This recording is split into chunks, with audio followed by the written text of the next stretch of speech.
ওদের গাড়ি তোলার সময় তোলা লাগিয়েছে। আচ্ছা আচ্ছা থাকো, সমস্যা নেই ধরে থাকো। আর ছবি তুলিতে দেবো বাবু, দিদি বলো বাবু, তুমি সামনে যাও। হ্যাঁ লাইট করো, লাইট করো না চেহারা করে বলি।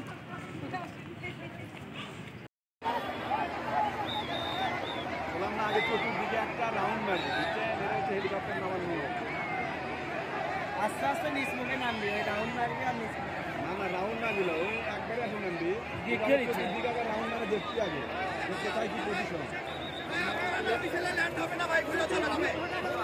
ভাই ঘুরে আর দিদি যাবি ধরে আমাকে বাড়িতে যাবি 120 ফিট 120 ফিট।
ঘোড়ামারা উত্তরপাড়া জামে মসজিদ কমিটি কর্তৃক আয়োজিত আজকের এই দিনের বেলায় তাফসিরুল কোরআন মাহফিল।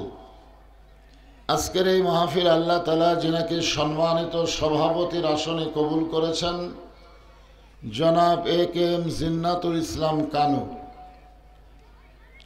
সম্মানিত সভাপতিকে অন্তরের অন্তঃস্থল থেকে আমি শুভেচ্ছা জ্ঞাপন করছি। আজকের এই মাহফিলের সম্মানিত প্রধান অতিথি জনাব মোহাম্মদ ফারুক আহমদ, সম্মানিত বিশেষ মেহমান জননেতা আলহাজ মোহাম্মদ জাহিদুল ইসলাম, বিশেষ অতিথি জনাব মোহাম্মদ আব্দুল মান্নান সাহেব, এছাড়াও সম্মানিত অতিথিবৃন্দ যিনারা, সকলকেই অন্তরের অন্তঃস্থল থেকে আমি শুভেচ্ছা জ্ঞাপন করছি। আজকের এই মাহফিলে সম্মানিত ওলামায়ে কেরাম, আপনাদের মাঝে মাঝে যে আলেম ওলামা বসে আছেন, মঞ্চে আছেন, আমার আগে যেনারা কোরআন হাদিসের আলোকে অত্যন্ত গুরুত্বপূর্ণ আলোচনা করে আপনাদেরকে শোনাইছেন, আলেম ওলামা সহ আজকের মাহফিলের বক্তাগণকে অন্তরের অন্তঃস্থল থেকে আমি শুভেচ্ছা জ্ঞাপন করছি। আজকের এই মাহফিলে আমার সামনে যারা বসে আছেন, অনেকে দাঁড়িয়ে আছেন, যারা বসে আছেন দাঁড়িয়ে আছেন, সকলকেই অন্তরের অন্তঃস্থল থেকে আমি শুভেচ্ছা জ্ঞাপন করছি। সম্মানিত মা বোনেরা, পর্দার অন্তরালে বসে বসে যারা আলোচনা শুনতেছেন তাদেরকেও শ্রদ্ধা জ্ঞাপন করে এই মুহূর্তে জানতে চাচ্ছি আপনারা সকলে কেমন আছেন? আলহামদুলিল্লাহ রাব্বিল আলামিন। যে আল্লাহ শারীরিক সুস্থতা, মানসিক প্রশান্তি লাভের জন্য আজকের এই কোরআন কারিমের মাহফিলে কবুল করলেন, আমরা খুশি না বেজার? তাহলে জবান খুলে সমস্বরে সকলে বলবো রব্বানা লাকাল হামদ হামদান কাসীরান তাইয়িবান মুবারাকান ফীহি। আমরা প্রশংসা করলাম কার? কেন করলাম? এমনি এমনি? আল্লাহর প্রশংসা করার এক নম্বর কারণ হলো আল্লাহ আমাদেরকে দয়া করে রহম করে মুসলমানের ঘরে, যদিও নাম হলো গোবিন্দগঞ্জ, এই জন্য তো ভারত মাঝে মাঝে বলে যে বাংলাদেশ তো আমাকেরই, কারণ সব নামগুলো হিন্দু নাম। গোবিন্দ কি মুসলমান না হিন্দু? তো গোবিন্দগঞ্জে তো হিন্দুদের চাইতে মুসলমানই বেশি বসবাস করে, তাহলে এখনো গোবিন্দ বাদ দিয়ে মুসলমান নামকে রাখা যায় না? কি কোন রাখা যায় কি যায় না? আমাদের বাংলাদেশের জমিন থেকে ভারতের আধিপত্যকে দূর করতে গেলে হিন্দু নামগুলো আগে পরিবর্তন করা লাগবে। জোরে কোন কথা ঠিকিয়ে না? গোবিন্দগঞ্জের গোবিন্দ, গোবিন্দগঞ্জের যে সমস্ত আল্লাহর বান্দারা আজকের এই জান্নাতের বাগানে বসে গেছেন, বিশ্বাস করতে হবে আমাদের ভাগ্য এত ভালো, রুহের জগতে আল্লাহ আমাদেরকে পছন্দ করেছেন, যার কারণে হিন্দু বৌদ্ধ খ্রিস্টানদের ঘরে না পাঠায় সরাসরি আমাদেরকে মুসলমানের ঘরে কবুল করেছেন। খুশি না বেজার? সকলে জবান খুলে বলে আলহামদুলিল্লাহ। অনেকে মুসলমানের ঘরে জন্ম নিয়েও তো মুসলমান ভালো লাগে না। যেমন বাংলাদেশের একটা মাল বর্তমানে ভারতে গেছে, তোর এখান কথা ঠিক কিনা? যেখানকার মাল সেখানেই চলে গেছে।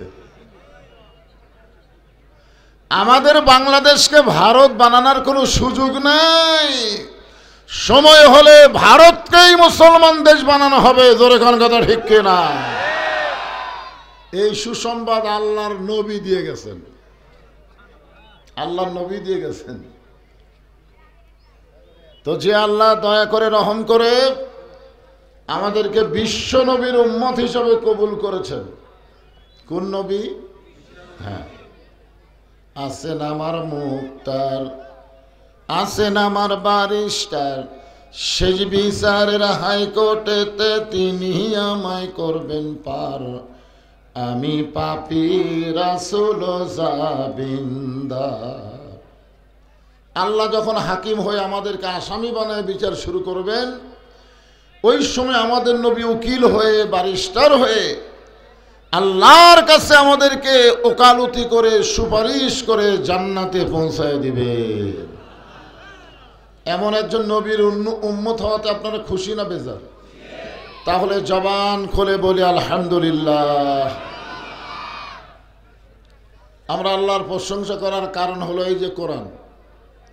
চারিদিকে সবাই একটু দেখেন তো, একটু তাকায় দেখেন। আমরা বাংলাদেশে কোরআন খালি শুনি। মিজানুর রহমান আজহারির মাহফিল হচ্ছে, লক্ষ লক্ষ মানুষ যাচ্ছে। কি জন্যে? কই শুনবার যাচ্ছি, দেখবার যাচ্ছি। শুধু বক্তা দেখা, কোরআন শোনার জন্য আল্লাহ কোরআন দুনিয়াতে পাঠায় নাই। পাঠাইছে? এই কোরআনের প্রথমে আল্লাহ বলেছেন জালিকাল কিতাবুল লা রাইবা ফীহি হুদাল লিল মুত্তাকিন।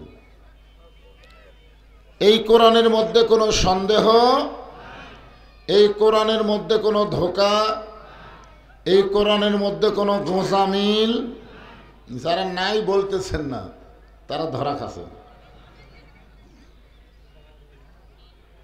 জবান দেওয়ার মালিককে। আপনার দুই কান্দে দুইটা ফেরেশতা আছে না নাই?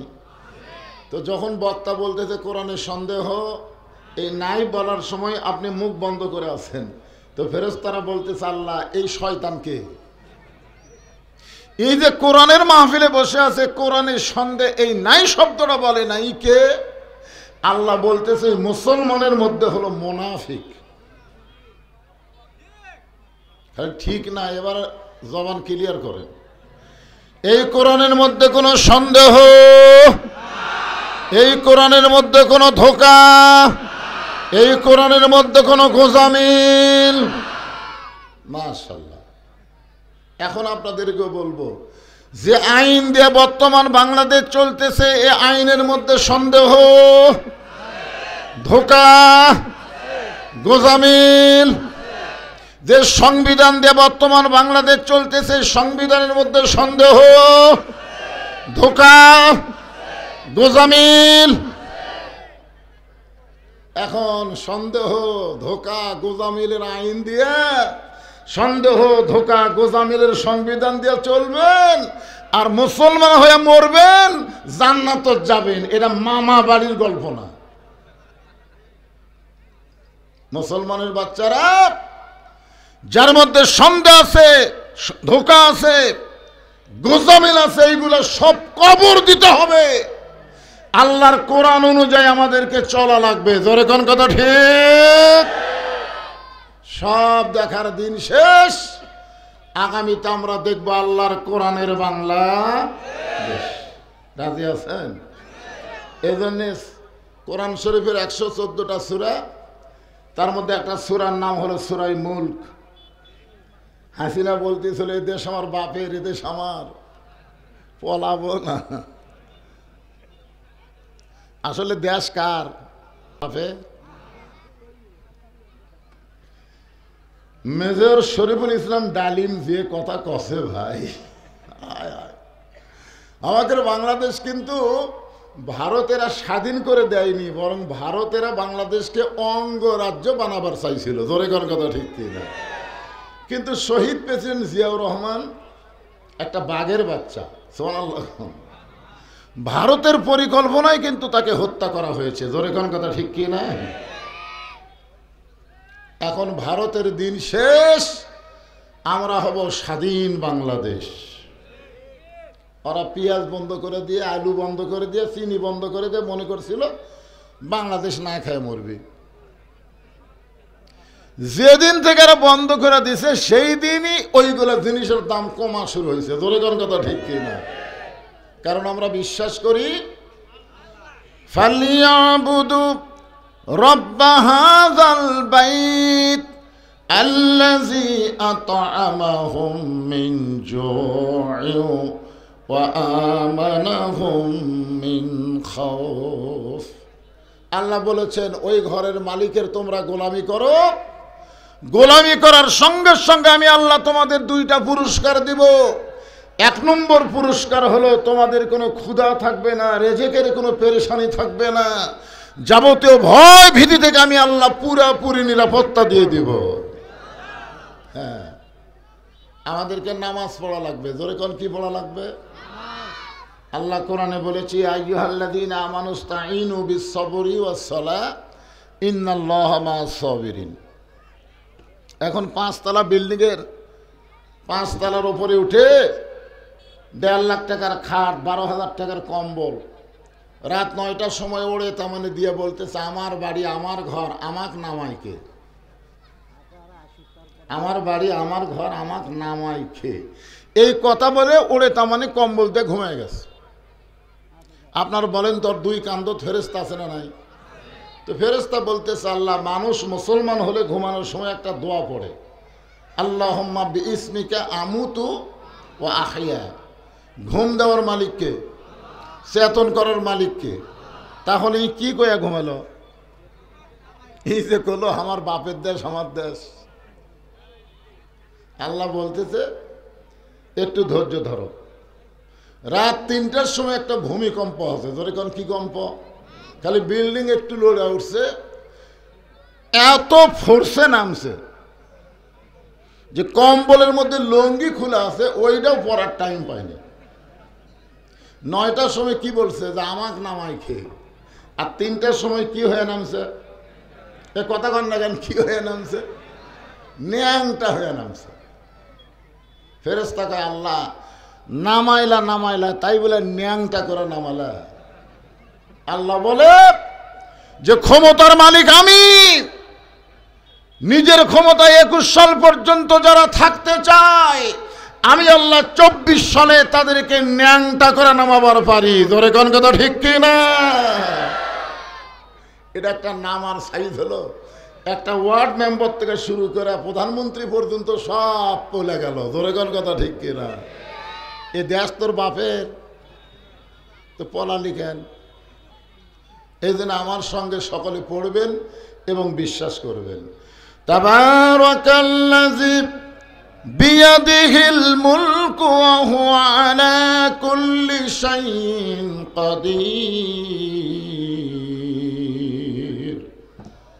গোটা পৃথিবীর রাজত্ব, কর্তৃত্ব, মালিকানা কার হাতে? জবান খোলা লাগবে। কার হাতে? সমস্ত ক্ষমতার মালিককে। বিশ্বাস করেন? এই 5ই আগস্ট দেখার পরেও বিশ্বাস হয় না?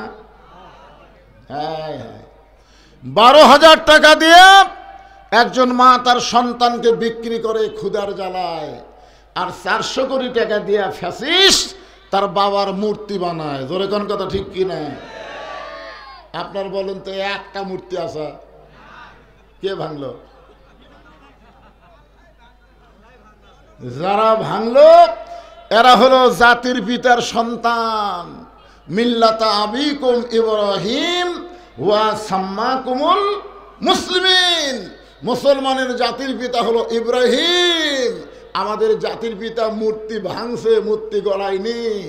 যারা বাংলাদেশকে মিথ্যা একজন জাতির পিতা বানাইছিল সব ভাঙ্গা চুরমার করে দিয়েছে জাতির পিতা ইব্রাহিম, শেখ মুজিবর ঘোড়ার ডিম। জোরে কোন কথা ঠিক কে না? ক্ষমতার মালিককে আরো জোরে বলেন আলহামদুলিল্লাহ।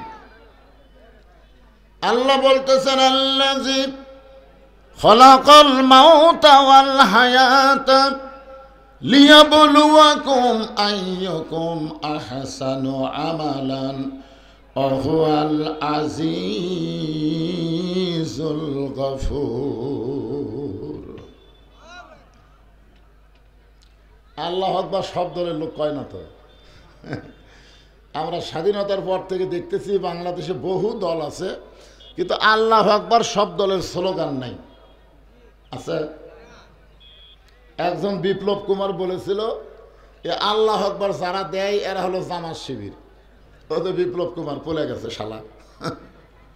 পুলিশের একটা কমিশনার আছিল, সহকারী কমিশনার, ও বলছিল আল্লাহু আকবার স্লোগান হলো জামাত ইসলামের। তাহলে চিটাগাঙ্গের বিএনপির সমাবেশে যে সালাউদ্দিন কাদের চৌধুরীর সন্তান হুম্মাম কাদের চৌধুরী যে আল্লাহু আকবার করলো হয়নি? আপনারা জানেন না? মনে ভুলে গেলে চলবে? হুম্মাম কাদের চৌধুরী যেই বলল নারায়ে তাকবীর, সামনে সমস্ত বিএনপির কর্মীরা বলল আল্লাহু আকবার। তার মানে বোঝা গেল সব দলই কম বেশি আল্লাহু আকবার কয়, কিন্তু এক শালারা কয় না। এরা জয় বাংলাদেশ শুরু করে। ধরে কোন কথা ঠিক কি না? জয় বাংলার দিন শেষ, আল্লাহু আকবারের বাংলাদেশ। তাহলে কোরআন তেলাওয়াত শুনলে ঈমান বাড়ে না কমে? তা আপনার প্যান প্যান করেন কে?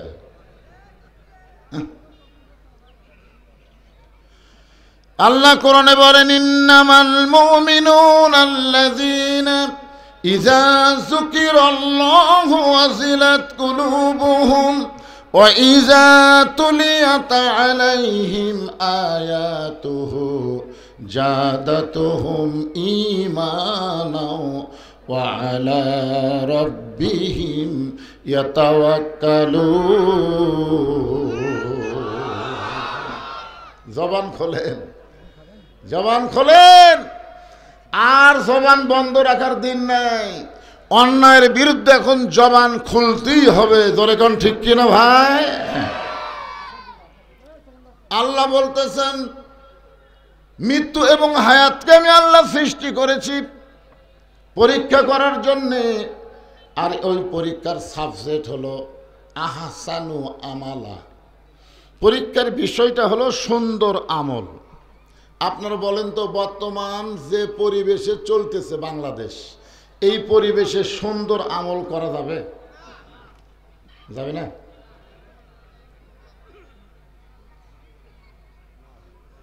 দেখেন, এখানেই কোরআনের মাহফিল হচ্ছে, পাশেই হইচই হচ্ছে, ঠিক কিনা বলেন?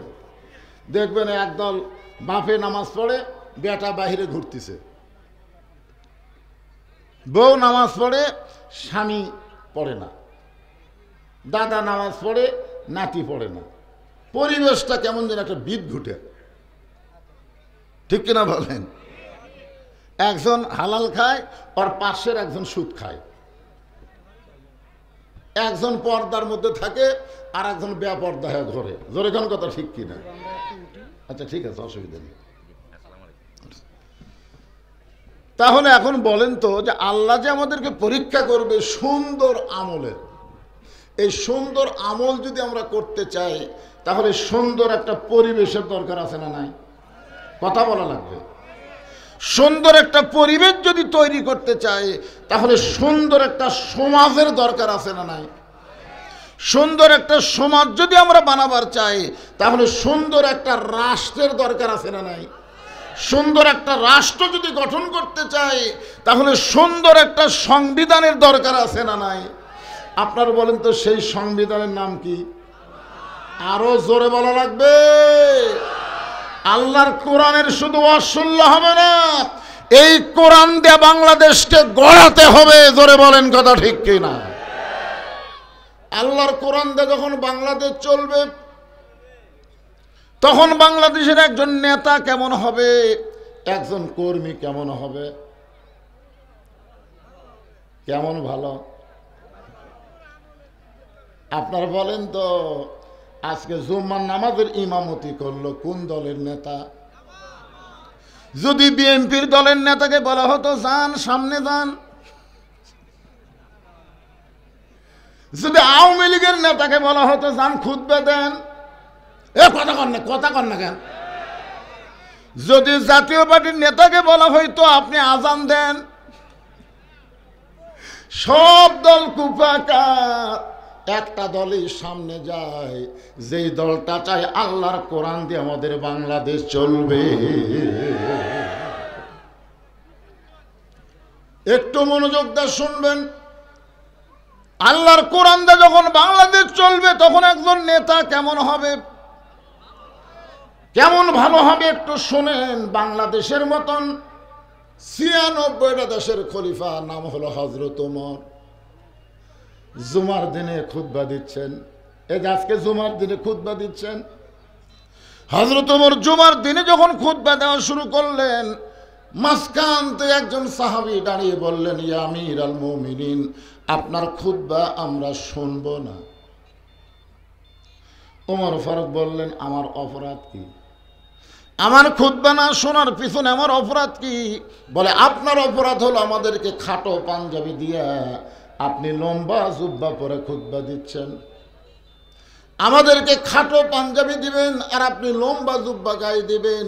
যতক্ষণ আপনি লম্বা জুব্বার কাহিনী না বলবেন, ততক্ষণ আপনার খুতবা আমরা শুনবো না। হযরত ওমরের চোখটা পানি পড়তেছে, আর মুখটা মুচকি মুচকি হাসতেছে। চোখটা পানি পড়ার কারণ হলো, আল্লাহর আইন যখন দুনিয়াতে চালু হবে, নেতা ভুল করলে একজন মুসল্লি পর্যন্ত লোকমা দিবার পারবে। আর মানুষের তৈরি আইন দিয়ে যখন বাংলাদেশ চলবে, নেতারা যতই ভুল করুক, লোকমা দিলে তাকে জেলত যাওয়া লাগবে। জোরে কোন কথা, ঠিক কিনা? ওমর ফারুকের মুখটা মুচকি মুচকি হাসতেছে। মুচকি মুচকি হাসার কারণ হলো, যতদিন পর্যন্ত লোকমা থাকবে, ততদিন পর্যন্ত কোনো খারাপ নেতা আসার সুযোগ থাকবে না। লোকমা যদি থাকে, হাসিনার যে লোকমা আমরা এখন দিচ্ছি, এই লোকমা হাসিনা যখন আসিল দিবার পারছিলাম। বিএনপি কুটি গেছে, খুঁজে পাওয়া যায় না। জামাত ইসলাম কুটি লুকাছে, একটাক দেখা যায় না। আমি এই গোবিন্দগঞ্জে বহুদিন মাহফিল করছি, আপনাদের গোবিন্দগঞ্জে যে বিএনপি আছে আমি জানি না, আর আজকে এসে দেখতেছি এই গোবিন্দগঞ্জে যে আওয়ামী লীগ আছে, এখন অনুবীক্ষণ যন্ত্র দিয়েও তো খুঁজে পাওয়া যাবে না। তোর এখন কথা ঠিক না, কারণ কি শোনেন, যে কোরআনের ওয়াজ শুনতে আইছেন বাজান, এই কোরআন তাবিজ কবর ফুঁফা দেওয়ার কিতাব না। এই কোরআন হলো অনুনাজ্জিলু মিনাল কোরআনি মা হুয়া শিফাউ ওয়া রাহমাতুল লিল মুমিনিন। সব সমস্যার সমাধান দিতে পারে আল কোরআন। জোরে বলেন কথা ঠিক? আমি যে বলবো সব সমস্যার সমাধান, আপনার জবান খুলে বলবেন দিতে পারে আল কোরআন। সব সমস্যার সমাধান। ওমরের চোখটা ধর ধর করে পানি পড়তেছে, আর মুখটা মুচকি মুচকি হাসতেছে। এমন সময় আব্দুল্লাহ ইবনে ওমর 30 পারা কোরআনের হাফেজ, সোনাল কবেন না, 6 লক্ষ হাদিসের হাফেজ। হযরত ওমর হলেন অর্ধ পৃথিবীর খলিফা, আর তার সন্তানের যোগ্যতা হলো 30 পারা কোরআনের হাফেজ, 6 লক্ষ হাদিসের হাফেজ। তাহলে বোঝা গেল কোরআন দিয়ে যখন রাষ্ট্র চলবে, খালি নেতা ভালো হলে হবে না, তার সন্তানকে সুশিক্ষা দেওয়া লাগবে। ধরে কোন ঠিক কিনা? আপনারা বলেন তো, হাসিনার বেটা কয় পারা কোরআনের হাফেজ? হ্যাঁ, আমি আশ্চর্য হয়ে গেছি। আমি সারা জীবন শুনছি 1,500, 1,500, আর হাসিনার বেটা ওই বলে তথ্য উপদেষ্টা, ওই করলো 1,500। আমি 1,500 গোটা ডিকশনারি খুঁজে পাই না, কে 1,500 কিরে? যদি আপনাদের মধ্যে কেউ আওয়ামী লীগ থাকে, ওইখানে মাথা চুলকাবি, কে রে হুজুরলা কি আগলারা 1,500 করে কথা আছে, এ কথা কোন আছে মাথায় লস। 1,500 বিয়ে করছে খ্রিস্টানের এক মেয়ে, সেটাও মনে হয় বর্তমানে নাই, আর একজনের সাথে কাম করতেছে। একটু মনোযোগ দিয়ে শুনবেন, 30 পারা কোরআনের হাফেজ, 6 লক্ষ হাদিসের হাফেজ। হযরত ওমরের পাশে দাঁড়ায় বলতেছে, রে নবীর সাহাবীরা, আমার বাবার জুব্বা লম্বা দেখে তোমরা খুতবা বন্ধ করে দিলে। আমার পরনে তাকায় দেখো, আমার পরনে নতুন কোনো জামাই নাই। তোমরা খাটো পাঞ্জাবি হলেও তো নতুন কাপড় পরে নামাজ পড়তে আইছো, কিন্তু আমার পরনে তাকায় দেখো, আমার পরনে নতুন কোনো কাপড় নাই। ওসমান গনি বলে, আব্দুল্লাহ, আজকে জুমার দিনে সবাই নতুন কাপড় পরেছে, তুমি কেন নতুন কাপড় পরলা না? আব্দুল্লাহ বলতেছে, আমি যদি আজকে নতুন কাপড় পরতাম তাহলে আমার বাবার জুব্বা লম্বা হতো না। বুঝতে পারছেন? আব্দুল্লাহ বলে, রে নবীর সাহাবীরা, তোমরা সবাই যখন ঘুমায় যাও, আমার বাবা তখন ঘুমায় না। একদিন গভীর রাত্রে হযরত ওমর যখন ঘর থেকে বের হবেন, বউটা স্বামীর জুব্বা ধরে বলতেছেন, ওমর ফারুকের বউ বলতেছেন, হুন্না লিবাসুল লাকুম ওয়া আনতুম লিবাসুল লাহুন্না। আল্লাহ কোরআনে বলেছে, স্বামী হলো বিবির পোশাক, বিবি হলো স্বামীর পোশাক। এই গভীর রাত্রে আপনি কোথায় যাবেন? ওমর ফারুক বলে, বিবি, যতদিন নবীর সাহাবী ছিলাম ততদিন এই আয়াতের আমল করেছি, কিন্তু যেদিন থেকে মদিনার খলিফা হয়েছি সেদিন থেকে আমার জন্য আল্লাহ তাআলা আইন করে দিল, ইন্নাল্লাহা ইয়ামুরুকুম আন তুআদ্দুল আমানাতি ইলা আহলিহা ওয়া ইযা হাকামতুম বাইনান নাস আন তাহকুমু বিল আদল। বিবিরে, ফোরাতের কুলে একটা কুকুর যদি না খায় মরে, হাসরের ময়দানে আল্লাহ ওমরকে জবাবদিহি করতে হবে। আব্দুল্লাহ বলে, রে নবীর সাহাবীরা, আমি একদিন গভীর রাত্রে ঘুম থেকে চেতন পায়ে দেখি আমার মা দরজায় দাঁড়িয়ে আছে। আমি মাকে বললাম, মা, এত রাত্রে না ঘুমায় আপনি দরজায় কেন? আমার মা বলে, বেটা রে, তুই তো জানিস না, যেদিন থেকে তোর বাবা মদিনার খলিফার দায়িত্ব পাইছে সেদিন থেকে তোর বাবা রাত্রেবেলা আর ঘুমায় না, সারা রাত মানুষের দুঃখ কষ্ট শান্তি নিজের চোখে দেখে। আল্লাহর কোরআন দিয়ে যখন রাষ্ট্র চলবে, নেতা কেমন হবে একটু মনোযোগ দিয়ে শোনেন। গভীর রাত্রে হযরত ওমর ছদ্মবেশে চোরের মতন মদিনার অলি গলি ঘুরতেছে।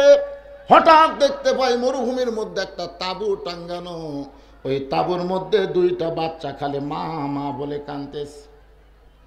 ওমর ফারুক চিন্তায় পড়ে গেলেন, সন্তানগুলো মা মা বলে কান্দে আর মা বলতেছে, একটু ধৈর্য ধরো, একটু ধৈর্য ধরো বাবা, গোস্ত সিদ্ধ হলেই তোমাদের খাবার দেব। ওমর ফারুক চিন্তায় পড়ে গেলেন, দুম্বার গোস্ত হলে বড় জোর 8 ঘন্টা লাগবে, উটের গোস্ত হলে 1 ঘন্টার বেশি সময় লাগবে না। এত গভীর রাত হয়ে গেল, এখন পর্যন্ত গোস্ত সিদ্ধ হয় না, এইটা কেমন মা? এই মায়ের কলিজায় কি সন্তানের দয়া নাই?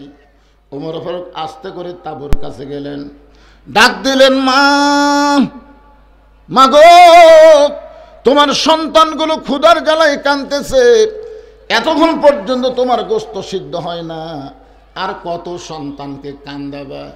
মেয়েটা বলে, পথিক, আমার বাড়ি হলো ইয়ামিন দেশে। আমি শুনতে পাইলাম মদিনার খলিফা ওমর অত্যন্ত ভালো মানুষ। আমার 2টা এতিম বাচ্চাকে নিয়ে আমি মদিনায় আসলাম, কিন্তু বিকালবেলায় ওমরের দরবারে গিয়ে দেখি এত মানুষের ভিড়, আমি ভিড় ঠেলে একজন নারী 2টা এতিমকে নিয়ে যাবার পারলাম না।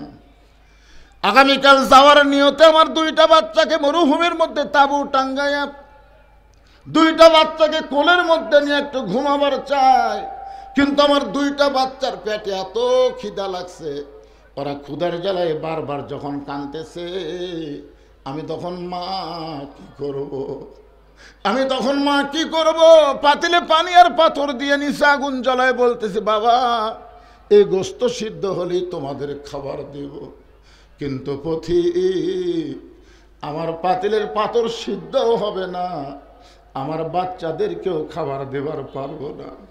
আমি মনে করেছিলাম শুনতে শুনতে এক সময় বাচ্চা 2টা ঘুমায় যাবে, কিন্তু আমার 2টা বাচ্চার পেটে এত খিদা, আমার মনে হয় আগামীকাল আমার 2টা সন্তানকে জীবিত অবস্থায় ওমরের কাছে যাবার পারবো না। সঙ্গে সঙ্গে ওমর বললেন, মা তুমি আসল জায়গায় বিচার দিও না, মা তুমি আসল জায়গায় বিচার দিও না, আসল জায়গা হলো আল্লাহ। জোরে কোন আসল জায়গা কি? আমরা নকল জায়গায় বহু বিচার দিছি, আমরা জজ কোর্টে বিচার দিয়েছি, হাইকোর্টে বিচার দিয়েছি, সুপ্রিম কোর্টে বিচার দিয়েছি, কিন্তু আমরা ন্যায় বিচার পাইনি, কারণ প্রত্যেকটা কোর্ট কাছারি হাসিনা দখল করে নিছিল। জোরে কোন কথা ঠিক কিনা? ভালো মানুষগুলো জেলখানা ঢুকাবে আর খারাপ মানুষগুলো জামিন দিবে। তখন বাংলার মুসলমান দেখলো আর ভেজাল জায়গায় বিচার চাই লাভ হবে না, আসল জায়গায় চোখের পানি নিয়ে কাঁদছে, যে কান্দার কারণে আল্লাহ তাআলা আগে ধরে না, এবার আসল ধরা হাসিনা ধরছে। ধরে কোন কথা ঠিক কিনা? ওমর ফারুক বললেন, মা আসল জায়গায় বিচার দিও না, একটু ধৈর্য ধরে। এই বলে এক দৌড় বাংলা 96টা দেশের খলিফা হযরত ওমর এক দৌড়ে এসে বাইতুল মালের দরজায় বললেন, আসলাম একটা খাবার বস্তা আমার মাথায় উঠিয়ে দে। আসলাম বলি, আমিরুল মুমিনিন, আপনি হলেন আমির, আমি হলাম চাকর, বলেন বস্তা কোথায় নিয়ে যাওয়া লাগবে, আমি কান্দে করে বস্তা নিয়ে যাব। ওমর ফারুক বলে, আসলাম রে, একজনের পাপের বোঝা আর একজন কেউ মাথায় নেয় না, দে আমার মাথায় উঠায় দে। বিশাল একটা খাবার বস্তা চাকর আসলাম ওমর ফারুকের মাথায় যখন তুলে দেয়, ওমর ফারুক বস্তা মাথায় নিয়ে যখন দৌড় শুরু করে, পিছন দিক থেকে আসলাম কান্দার বলে, ইয়া আমিরুল মুমিনিন, আপনার ভিতরে আল্লাহর এত ভয়, আত্তাকুল্লাহ হাক্কা তুকাতিহি, আপনার ভিতরে আল্লাহর এত ভয়, এত বড় বস্তা নিয়ে যদি আপনি পড়ে যান কষ্ট পাবেন।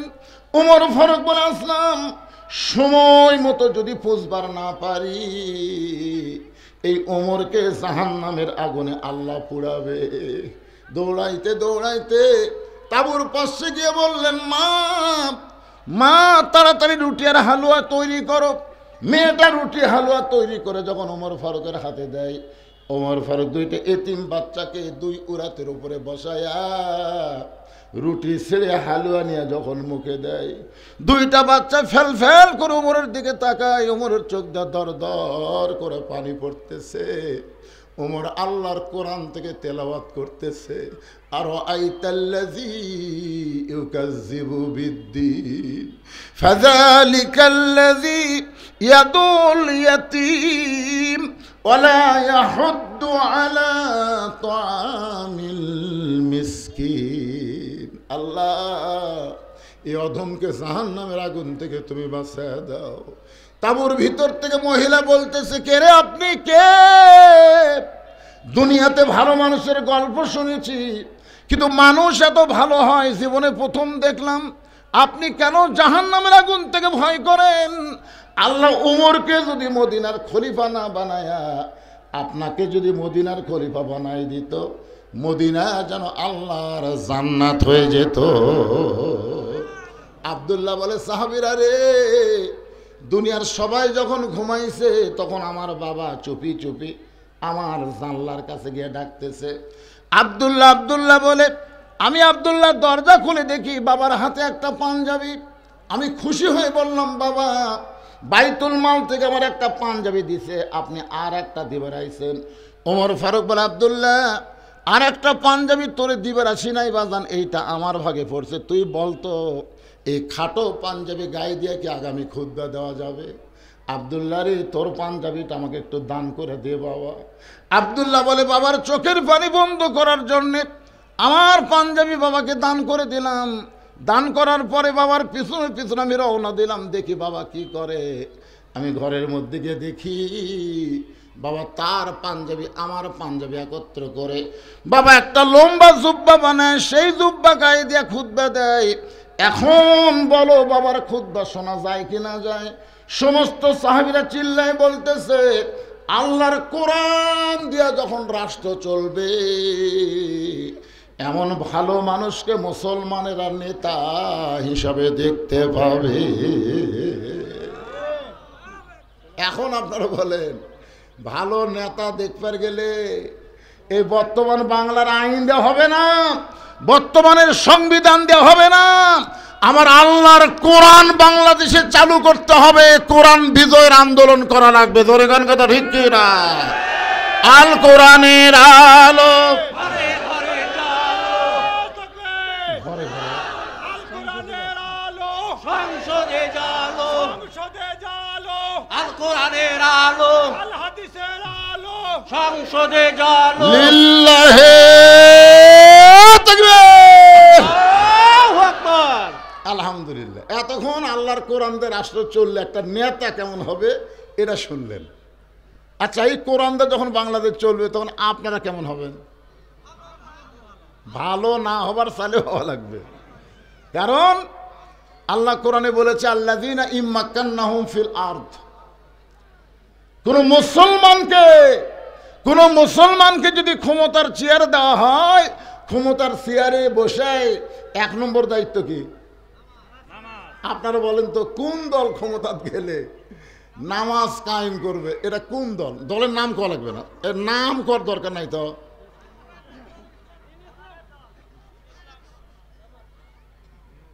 বুঝতে পারতেছেন না? শোনেন, যত চেষ্টাই করেন বাংলাদেশের কোন মানুষকে আপনি ভালো করতে পারবেন না যতক্ষণ আপনি নামাজ কায়েমের বিল পাস না করবেন। জোরে কোন কথা ঠিক কি না?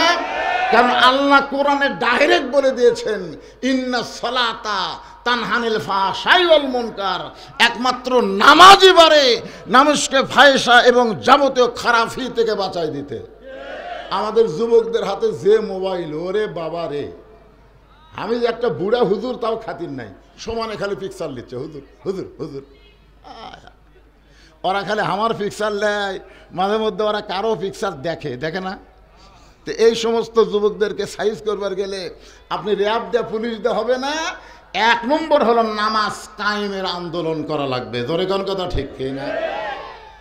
নামাজ যখন কায়েম হবে, আমার হাজার হাজার মা বোনেরা পর্দার অন্তরে আছে না নাই? এ জোরে কোন আছে না নাই? এই জন্যে আমার মা বোনদেরকে লক্ষ্য করে আমি একজন কর্মীর কথা বলবো। কোরআন দিয়ে যখন রাষ্ট্র চলবে তখন একজন কর্মী কেমন হবে, আর সেই কর্মীটা যদি মহিলা কর্মী হয়, মরদ কর্মীর চাইতে মহিলা কর্মী হয় ভালো। কারণ আমরা দেখছি এই গোটা বাংলাদেশ এরশাদ চাচা স্বৈরাচার ছিল, কিন্তু দেশ এত খারাপ ছিল না। জোরে কোন কথা ঠিক কিনা? কিন্তু এরশাদ চাচার পরে বুঝলেন যে দুটো আসছে ভাই, হায় হায়, আমরা মরদ মানুষ। রাসূল বলেছে মা তারাক্তু, এটা কিন্তু বুখারী শরীফের হাদিস, আলেম ওলামা যারা আছেন হাদিসটা নোট করবেন। মা তারাক্তু বাদি আলা উম্মতি ফিতনাতুন আদার আলা রাজুলু মিনান নিসা, রাওয়াহুল বুখারী কিতাবুল ফিতান। আল্লাহ রাসূল বলেছেন আমার পরে আমার উম্মতের জন্য সবচাইতে বড় বিপদ হলো মরদ মানুষের জন্য নারী নেত্রী হওয়া। আপনার বলেন তো কোরআনের দলের কোনো মানুষ বলবে যে আমাকে অমুক মেয়ে মানুষ নেত্রী আছে? বলবে? কথা কন না একেবারে।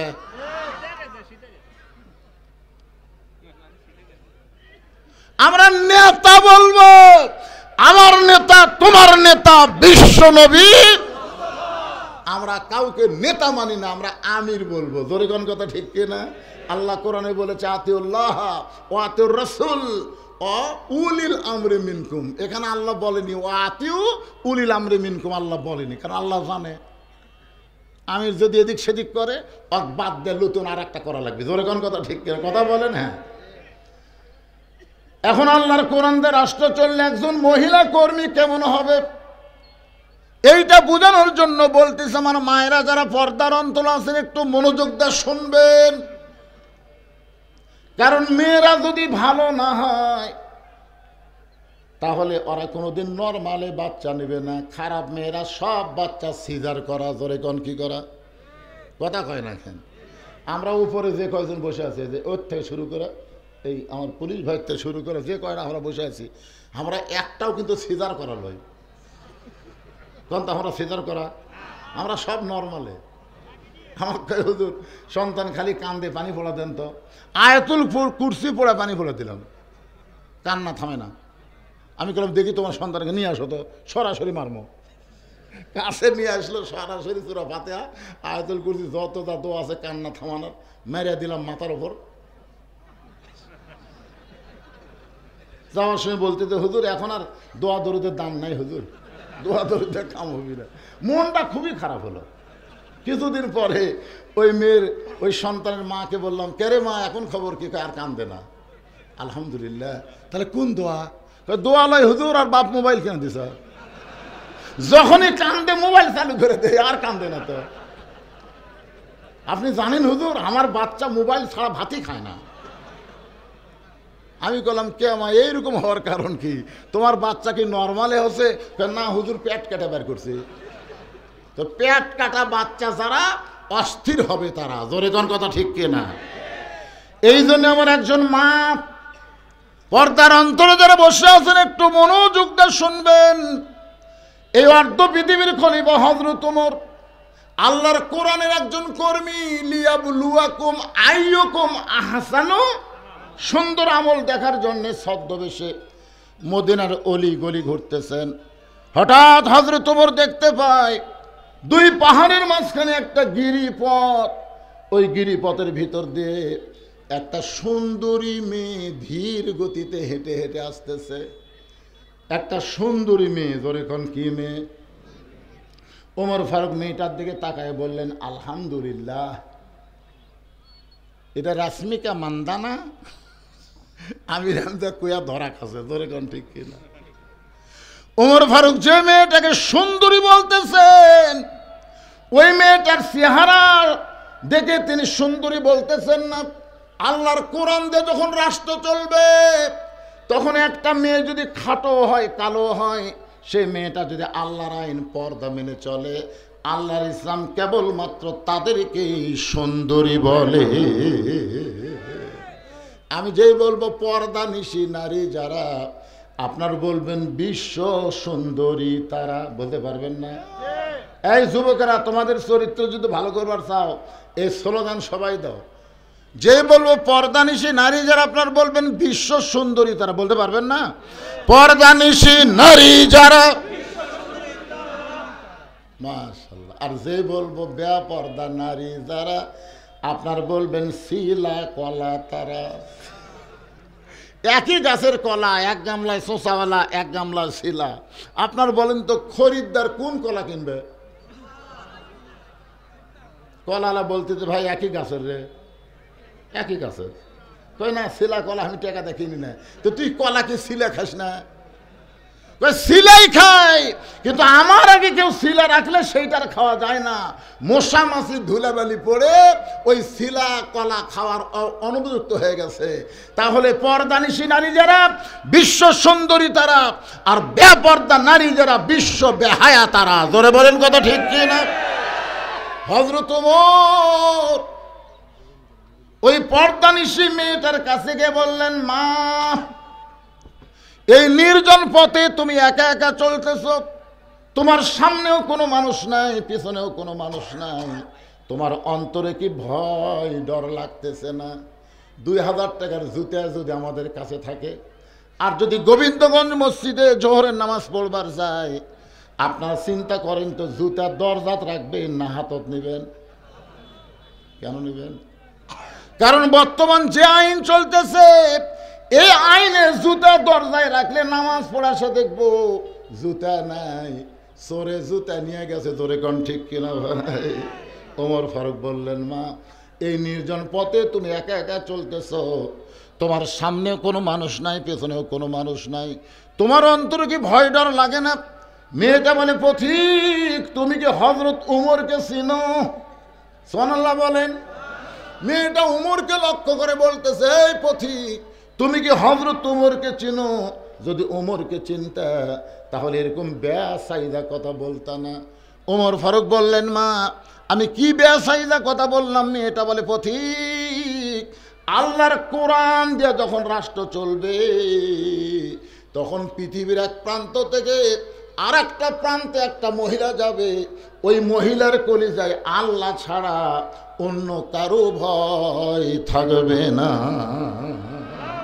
সেদিন ষোড়শী নির্জন পথে যাবে, কোনো জন কটু কথা কবে না, পথে আর প্রান্তরে সম্পদের মোহে পড়ে খুন আর রাহাজানি হবে না। সবাই বলেন যদি মেনে চলি কোরআন, বলেন সবাই বলেন যদি মেনে চলি কোরআন আর রাসূলের বিধান, সকলেই শান্তিতে থাকবে, বাংলার আকাশে কলেমার পতাকা যেদিন দুলবে।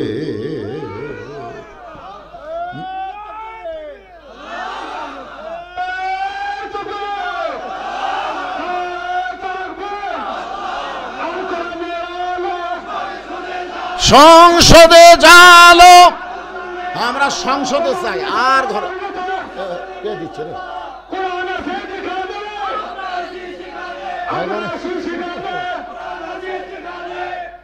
একটু একটু কম দেওয়া লাগবে, কারণ সময় কম, বোঝেন না? 4টার সময় শেষ করে লাগবে। না না, ওয়াজের কিছুই হয়নি, কেবল নেতা দেখেছি, কর্মী দেখবো, তারপরে লিয়াব লুয়াকুম আইয়ুকুম আহসানু আমালার উপরে তাফসীর শুনবো, ঠিক কিনা বলেন? হ্যাঁ, এখন চিন্তা করে দেখেন, মেয়েটা বলে, পথিক তুমি হযরত উমরকে চিনো? উমর যেদিন থেকে আল্লাহর কোরআন দিয়ে রাষ্ট্র চালায়, সেদিন থেকে পৃথিবীর এক প্রান্ত থেকে আর একটা প্রান্তে একটা মহিলা নির্ভয়ে যাবে, তার কলিজায় খালি একটাই ভয় থাকবে, ভয়টা কার? আর আমাদের ভয় কার?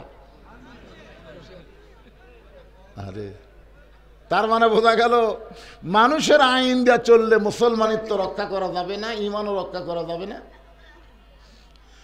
একটু মনোযোগ দিয়ে শোনেন। ওমর ফারুক বললেন, মা তোমার কথাতে আমি অত্যন্ত খুশি হলাম, আল্লাহর আইন যখন চলবে তখন তার অন্তরে আল্লাহ ছাড়া কারো ভয় থাকবে না। কিন্তু তুমি যে ধীর গতিতে চলতেছো, তোমার চলা দেখে মনে হচ্ছে তুমি একজন দুঃখী নারী। আমার মনে হয় তোমার ভিতরে একটু দুঃখ কাজ করতেছে। মেয়েটা বলে, পথিক আমি আসলে একজন দুঃখী নারী। আজকে 6 দিন হলে হযরত উমরকে আমি খুঁজে বেড়াই। আজকে কয় দিন? 6 দিন হলে হযরত উমরকে আমি খুঁজতেছি। যদি উমরকে খুঁজে পাই তাহলে আমার দুঃখের কথা তাকে একটু বলবার চাই। উমর ফারুক বললেন, মা তুমি কি পাগলি নাকি? উমর হচ্ছে অর্ধ পৃথিবীর খলিফা। সে উমরকে যদি তুমি পাবার চাও তাহলে তুমি সংসদ ভবনে যাও, তুমি গণভবনে যাও, তুমি রাষ্ট্রীয় ভবনে যাও। ওই সকল ভবনে না গিয়া তুমি 2 পাহাড়ের মাঝখানে খুঁজতেছো। উমর কি গরু ছাগল নাকি যে 2 পাহাড়ের মাঝখানে তুমি উমরকে খুঁজতেছ? মেয়েটা বলে, পথিক তুমি জানো না, আল্লাহর কোরআন দিয়ে যেদিন রাষ্ট্র চলবে সেদিন নেতা খোঁজা লাগবে না, নেতারাই দুঃখী মানুষকে খুঁজে বেড়াবে। আল্লাহর কোরআন দিয়ে যেদিন বাংলাদেশ চলবে একটা নেতা আপনাকে খোঁজা লাগবে না। ভোটের আগে নেতা যেমন খোঁজে, ভোটের পরে আরো বেশি খুঁজবে। কথা কন না কেন? আয় আয়, এখনকার নেতারা 5 বছর পর পর, হাসিনার সময় সেটাও ছিল না। কেন হাসিনার সময় তো ভোটই লাগেনি। ভোট লাগছে? এখানে অনেক যুবক আছে 10 বছর আগে ভোটার হচ্ছে, এখন পর্যন্ত ভোট দেবার পারেনি। আমাকে একজন কয়, হুজুর আমার জীবনে মনে হয় আর ভোট হবি না, কারণ 41 পর্যন্ত হাসিনা থাকলে তো ভোট আমি দেওয়ার আগে হয়ে যাবে। একজন লোক 1 লাইনকে 10টা মুড়ি লিয়ে গেলে সিল মারতেছে। তোমার 2 কান্দের ফেরেশতা বলতেছে, আল্লাহ ই যে 1 লাই 10টা সিল মারলো, এর বাপ কয়টা? আল্লাহ কয়, এর তো কি মনে করতেছেন, এক বাপের বেটা 1টা ভোট দিবি, তুই 1 লাই যে 10টা দিল। আল্লাহ বাম কান্দের ফেরেশতাকে বলতেছে, তুই লেখা থো যাউরে, লেখা থো যাউরে, কারণ 2 কান্দের ফেরেশতা আছে। তো ডান কান্দের ফেরেশতা লিখবে বৈধ সন্তান, আর বাম কান্দের লিখবে জাউরা সন্তান। যে 1 লাই 1-এর বেশি ভোট দিছে, ই হলো জাউরা সন্তান। কথা কন না কেন রে? কথা কন না কেন? 1 লাই কয়টা দিবে? ভোটের উপরে মানুষের অভক্তি হয়ে গেছে। ধরে কোন কথা কন না কেন? একটু মনোযোগ দিয়ে শুনবেন। মেয়েটা বলে, পথিক আল্লাহর কোরআন দিয়ে যখন রাষ্ট্র চলবে তখন নেতা খোঁজা লাগবে না, নেতারাই দুঃখী মানুষকে খুঁজে বেড়াবে। এই আল্লাহর কোরআন দিয়ে যখন বাংলাদেশ চলবে গরিব মানুষ ধনীর বাড়িতে যাওয়া লাগবে না, বরং ধনীরাই গরিবের বাড়িতে বাড়িতে যাবে। একটা গরিবের ঠেকা নাই, একটা গরিবেরও ঠেকা নাই, গরিবের কোনো হিসাবও নাই। আল্লাহ বলে ধনীও ভালো গরিবও ভালো, একসঙ্গে জান্নাতে রাস্তা নিল। ওই ধনী ভালোর চাইতে গরিব ভালো। 500 বছর আগে জান্নাত যাবে, 500 বছর আগে। আল্লাহ রাসূল বলছে, আল্লাহ আমি গরিব থাকতে চাই, হাসরের ময়দান আমি গরিব উম্মতের মধ্যে দাঁড়াবার চাই। এখনকার নেতারাও বলে গরিবের বন্ধু, আয় আয়, সগলি গরিব বাড়ে। কিন্তু আল্লাহর কোরআন যেদিন চালু হবে বুঝলেন, একটা গরিবও ধনীর বাড়ি যাবে না। ধনীরা টাকার ব্যাগ নিয়ে আসে গরিবের দরজার দাঁড়া, বলি ভাই আমার শতকরা 2.5 টাকা তোর, আমাকে যে আল্লাহ 100 টাকা দিছে এর মধ্যে 2.5 টাকা তোর ভাইরে। আমার এবারে 1 কোটি টাকা আছে, 1 কোটি টাকার 2.5 লাখ টাকা জাকাত আছে। এই 2.5 লাখ তুই না নেওয়া পর্যন্ত আল্লাহ আমাকে জান্নাত দিবি না। টাকাটা লে ভাই। যেই বলছে জাকাত, সাথে সাথে গরিব দরজা বন্ধ করছে। ধনী লোক বলছে, কে ভাই দরজা, এই জাকাত মানে তো টাকার ময়লা, আমি নেব না, খেয়ে থাকবো রে। আমার এক দাদা ছিল, ইফতারের সময় বহু লোক দাওয়াত দেয়, মুরব্বী হোসেন আমার বাড়িতে একটু ইফতার। হ্যাঁ সারাদিন না খায় রোজা থাকা, ইফতার করে তোকে সব দেবো নাকি আমি একদিন দাদারে বুঝাইলাম, দাদা পরের বাড়িতে ইফতার করলে আপনার সবের কিছুই কমতি হবি না, বরং জান। না না তুই 2 দিনকার মৌলবি হয়ে আমাকে ফুতেও শিখাচ্ছিস নাকি? জীবনে কেউ আমার দাদাকে ইফতারি করাবার পারেনি। দরকারে পানি খাই ইফতার কর্ম, তাও পরের বাড়িতে ইফতার করা রোজার সব দেওয়ার পারবো না। এই বাংলাদেশে কতগুলো লোক আছে এরা না খায় থাকবে, কিন্তু যাকাতের টাকা নিবার চাবে না। জোরে কোন কথা ঠিক কিনা? যার বাড়িতে যাই তাই দরজা বন্ধ করে দেয়। এক ব্যাগ টাকা নিয়ে 7 দিন ধরে ধনী ঘুরতেছে, গরিব দরজা খোলে না। ধনী কান্দের বলে, আল্লাহ আমাকে ধনী না করে যদি গরিব করতা তাহলেই আমার শান্তি হতো। আমি ধনী হয়ে কি বিপদে পড়লাম আল্লাহ। 7টা দিন হলে এক ব্যাগ টাকা নিয়ে ঘুরতেছি, এখনো পর্যন্ত কোনো গরিব দরজা খুললো না। মনের দুঃখে ধনী কাঁদতে কাঁদতে মরুভূমির মধ্যে যায়। মরুভূমির মধ্যে গিয়ে দেখে গাছের ছায়ায় একজন বস্তা মাথার দিয়ে ঘুম পাড়তেছে। বেগালা মনে করছে গরিব পাশি, খুশি হয়ে সালাম দেয়, আসসালামু আলাইকুম। বস্তাওয়ালা মাথা তুলে কয় আলহামদুলিল্লাহ। বেগলা বলে, ভাই সালাম দিলাম। ওয়ালাইকুম সালাম না বলে আলহামদুলিল্লাহ বলার কারণ কি? বলে, এক বস্তা টাকা লিয়া 15 দিন ঘুরতেছি, আমি গরিব পাইনি ভাই, তো গরিব দেখে আল্লাহর শুকরিয়া আদায় করতেছি। বলে, আমি ঘুরি 7 দিন, তুমি ঘুরো 15 দিন, তাহলে গরিব গেল কোন জায়গায়? আল্লাহ ডাকতে বলে, রে মুসলমানেরা, সুদ ভিত্তিক অর্থনীতিকে দাফন করে যাকাত ভিত্তিক অর্থনীতি কোরআন দিয়ে যখন চালু করবা, ওই দেশের জন্য আল্লাহ তাআলা অভাবের দরজা বন্ধ করে দিয়া বরকতের দরজা খুলে দিবে। তাহলে আল্লাহর কোরআন দিয়ে যখন রাষ্ট্র চলবে, তখন নেতা খোঁজা লাগবে না, বরং নেতারাই দুঃখী মানুষকে খুঁজে বেড়াবে। মেয়েটা বলে, পথিক আমি 6 দিন হলে উমরকে খুঁজতেছি, আমি আর 1 দিন খুঁজবো। আর মাত্র কয়দিন? 1 দিন খুঁজে যদি উমরকে না পায়, তাহলে আসল জায়গাত আমি বিচার দেব। এইরকম লোকদের দেখাচ্ছে আসল জায়গা, বোঝেন?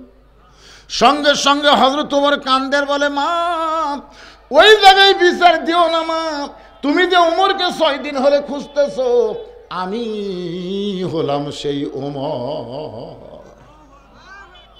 মেয়েটা হেজাবের ভিতর থেকে বলে, আমির আল মুমিনিন, আপনি যদি সেই ওমর হন তাহলে চোরের মতন একা একা ঘুরতেছেন, আপনার কি কোনো চামচা নেই? জোরে কোন কি নেই? আয় আয়, আওয়ামী লীগ ক্ষমতাত গেছিল, ক্ষমতাত যাওয়ার পরে ওর কে যা চামচা হয়েছিল ভাই, বিএনপি তো এখনো ক্ষমতা যায়নি, তাই যত চামচা ঘুরতেছে। ধরে কোন কথা ঠিক কিনা? আমাদের কাহালুতে আওয়ামী লীগের যা আসিল বুঝলেন, এখন তো অনুবীক্ষণ যন্ত্র দিয়েও আর আওয়ামী লীগ খুঁজে পাওয়া যাচ্ছে না। ওদের ব্যবসা প্রতিষ্ঠান, বাড়ি ঘর, পুকুর পুষ্কুনি আর এক দল দখল করে বসে আছে। কেন? আগে ধাবের এনে ছিল এক দলের, 5ই আগস্টের পরে ওরা পলাছে আর এক দল। আপনারা বলেন তো, বাংলাদেশের কোন ইসলামী দল কারু ব্যবসা, কারু পুষ্কুনি, কারু দোকান, কারু বাড়িতে আগুন দিয়েছে, দখল করেছে? কথা বলেন, করেছে? তাহলে আজহারি বলছে এক দল খাইয়া গেছে আর এক দল খাবি, এই কথা শুনে ওরে বাবা রে। আপনারা বলেন তো, ঘরের তলে কেড়ে মা আমি কলা খাইনি, কেড়ে পাগলা, কলা খাওয়ার কথা সেটি?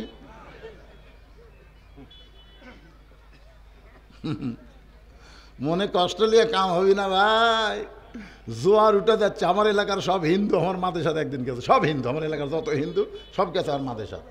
আমি কইলাম, কে রে বা তোরা আছো? হুজুর আমরা আপনার দলত ভর্তি হবার চাই। আমি কইলাম, কে রে তোরা না হিন্দু? হিন্দু হলে কি হবে হুজুর, আমরা ওই মার্কাত মারবো। আচ্ছা ঠিক আছে, তা বাড়ি যা। সুবহানাল্লাহ। জনগণ এখনই বুঝবার পারতেছে। কথা বলেন ঠিক কিনা? কথা বলেন, একটু মনোযোগ দিয়ে কথাগুলো শুনবেন। ওমর ফারুক চোখের পানি বের করে বলতেছে, মা কি দুঃখ তোমার মনে, আজকে 6 দিন হলে তুমি আমাকে খুঁজতেছো, অবশ্যই তোমার ভিতরে দুঃখ আছে। এই দুঃখটা কি মা, তুমি একটু আমারে বলো। মেয়েটা বলতেছে, আমির আল মুমিনিন, আমার জীবনের সবচাইতে বড় দুঃখ হলো আমি 6 বছর বয়সে ঈমান গ্রহণ করছি। 6 বছর বয়সে ঈমান গ্রহণ করেছি, শুধু ঈমান গ্রহণ করার অপরাধে আমাকে 12 বছর জালেমের জেলখানায় বন্দি জীবন কাটাতে হয়েছে। একটু খেয়াল করবেন। এ বাবা, এই খেয়াল করা শোনা লাগবে রে। আমি 6 বছর বয়সে ঈমানের কলেমা পড়েছি তা কিন্তু না, মেয়েটা বলতেছে গ্রহণ করেছি। আল্লাহর নবী বললেন ঈমান গ্রহণ করতে গেলে 3টা বিষয় তোমাকে খেয়াল করা লাগবে। 1 নম্বর বিষয় হলো ইকরার বিল লিসান, 2 নম্বর বিষয় হলো তাসদিক বিল জানান, 3 নম্বর বিষয় হলো আমল বিল আরকান, এরই নাম হলো ঈমান।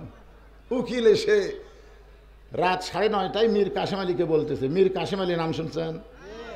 যে রাত 9:30টায় এসে বলতেছে, স্যার আপনার তো 12টার ফাঁসি হবে আজকেই। তো মীর কাসেম আলী মুচকি মুচকি হাসে আর কয়, এখনো 2.5 ঘন্টা। এখনো কত ঘন্টা? উকিলকে বলতেছে, ভাই 2.5 ঘন্টা তখন টাইম আছে, আমি 2 ঘন্টা একটু ঘুম পারবো। উকিল কয়, কে মাথা ঠিক আছে, 12টার সময় তার ফাঁসি হবি, তাই বলে 2 ঘন্টা ঘুম পারবি। উকিল মনে করছে ফাঁসির কথা মনে করে পাগলা হয়ে গেছে। উকিল মন খারাপ করে বের হয়ে গেছে। 2 ঘন্টা পর ঘরের মধ্যে ঢুকে দেখে, সেলের মধ্যে ঢুকে দেখে লাখ ডাকে,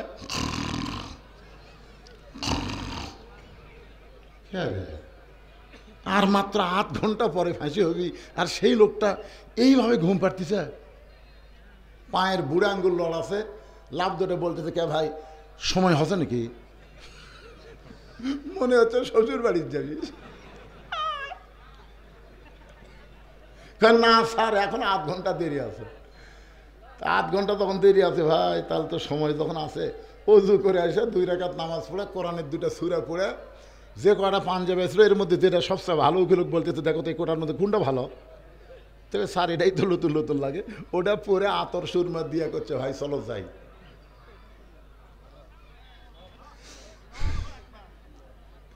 উকিল কান্দে, আর সহ্য করতে পারে না। আপনি হাসি মুখে রওনা দিচ্ছেন, আপনার ফাঁসি হবে। মীর কাসেম আলী মুস্কি মুস্কি হাসি আর বলে, ঘুমের মধ্যে আল্লাহ আমার ফয়সালা দিয়ে দিছে। তুমি বলতেছো আমার ফাঁসি হবে, আমাকে অন্যায় ভাবে ফাঁসি দেওয়া হচ্ছে। আল্লাহ পাক আমাকে জানাই দিয়েছে, কাসেম আলী আয়, আমি আল্লাহ তোর জন্য 8টা জান্নাতের দরজা খুলে রেখেছি, তুই মরবি না রে। ওয়ালা তাকুলু লিমান ইউকতালু ফি সাবিলিল্লাহি আমওয়াতুন বাল আহইয়া ওয়ালাকিন লা তাশউরুন।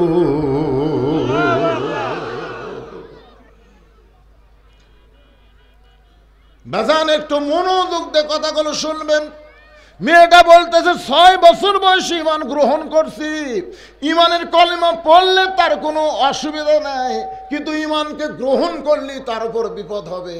কারণ ঈমান গ্রহণ করার সুরত হলো 3টা। জোরে বলেন কয়টা? এর মধ্যে একটা বাদ দিলে ঈমান গ্রহণ হবে না। 1 নম্বর হলো ইকরার বিল লিসান, জবানে বলতে হবে লা ইলাহা ইল্লাল্লাহ।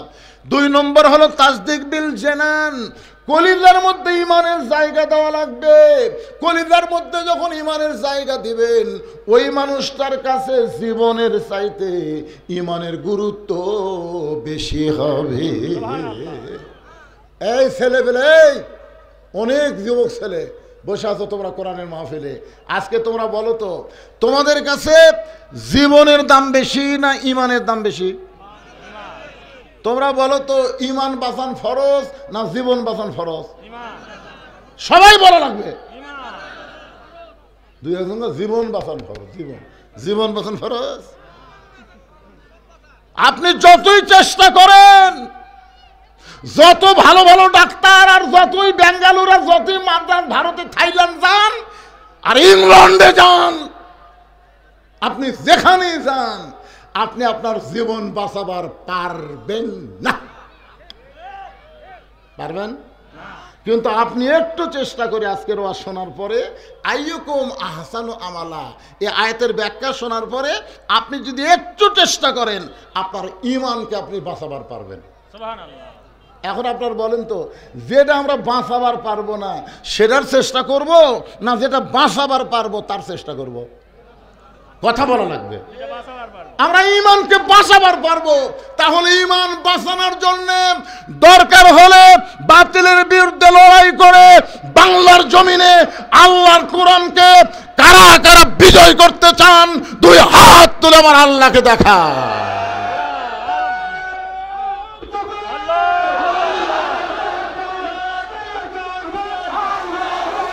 হাত নামান, হাত।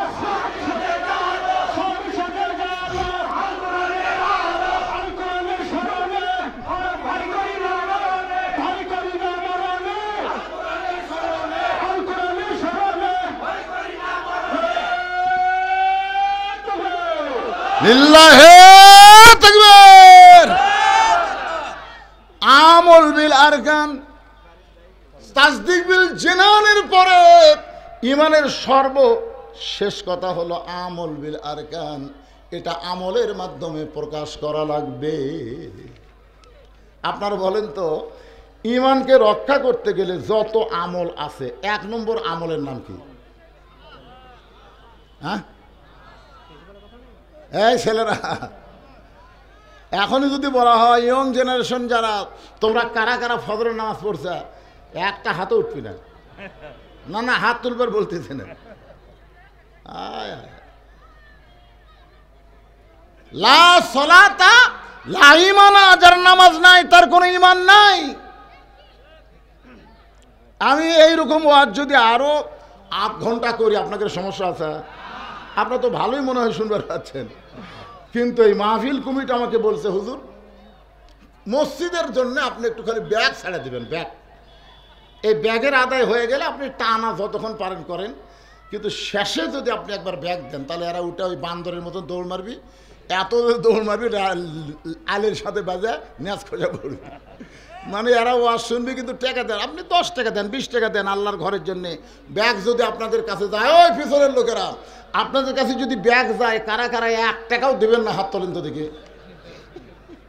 কারা কারা দিবেন? 10 পারেন, 20 পারেন, 50 পারেন দিবেন, তারা একটা হাত তোলেন তো দেখি। কেন সবাই তো হাত তুলছে রে, এই টাকার না বস্তা হবে বারে।